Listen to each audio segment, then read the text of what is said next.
Greetings. Just wanted to follow up with more keel components. Alright, so in the design for the keel, I have these things called post downs, which are basically columns within the keel. Well, of course, everything inside the boat, it's not like regular world where you can just build some stuff, but we've got to build it and then protect it because we're building what? A composite boat. So I glued these up the other day, and of course I used my favorite material, which is the Doug fir, and you know, I love it. See here, just a little note. I try to take the grain against the grain.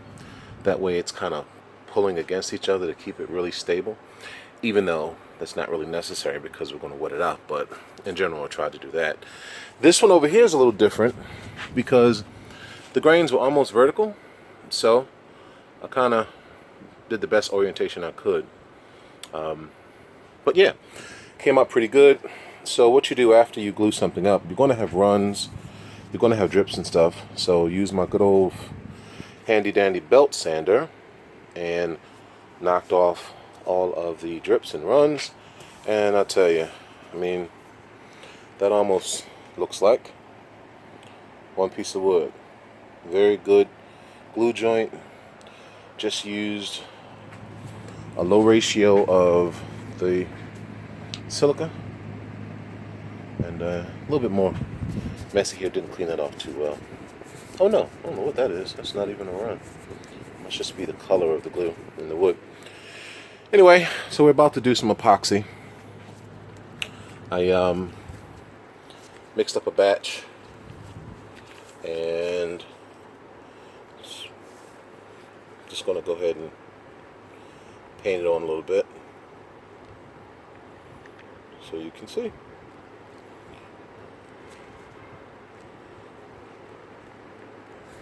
Get the camera right here. There we go. Alright, ran out of chip brushes. I've got a bunch of old brushes. This one's not much more expensive than a chip brush. But these are basically for one use. And mix the epoxy, of course, for a couple of minutes. Got it up on a stand so I can turn it over. And basically, I think what I'm trying to figure out right now is working with the epoxy to be really efficient, to not waste anything. So yesterday, my homeboy Fernando, gotta roll the tongue there, wet out the keelson for me. And it took him 2.5 pots, and we were using 5 pumps each. And so just trying to see how much each pump delivers in terms of, square footage or square inches. And so what I've worked out so far is that with filler inside of the epoxy, I get about 200 square inches per pump, and that's with the filler.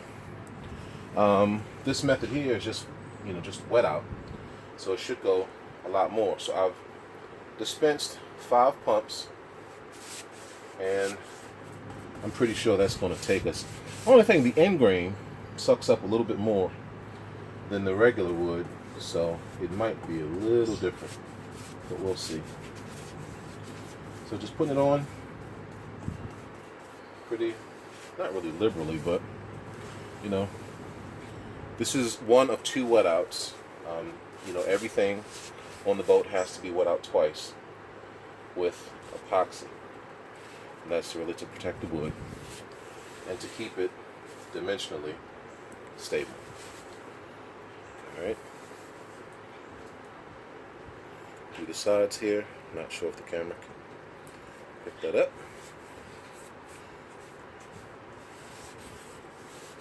Yeah, I need a screen that flips and flops so that when I'm doing this stuff I can see what I'm doing on the camera, because I don't want to waste you guys' time.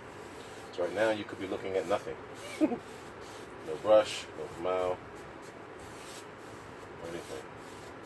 So that's all I really wanted to show today in terms of continuing to press on and take advantage of the ability to do this in the evenings after work. My daughter goes away to college in a couple of weeks, so there's a lot of stuff wrapped around that. So I know I won't have the opportunity to do as much work later in August or in August. So just taking advantage, trying to get as much done as I can. Oh, that's a great shot of my arm, isn't it? Anyway, guess I will let you get back to whatever exciting things you were doing. So that's it from the boatyard today. Until next time, there you go. Peace and blessings. And stop. Stop, camera. Okay, sorry about this, people.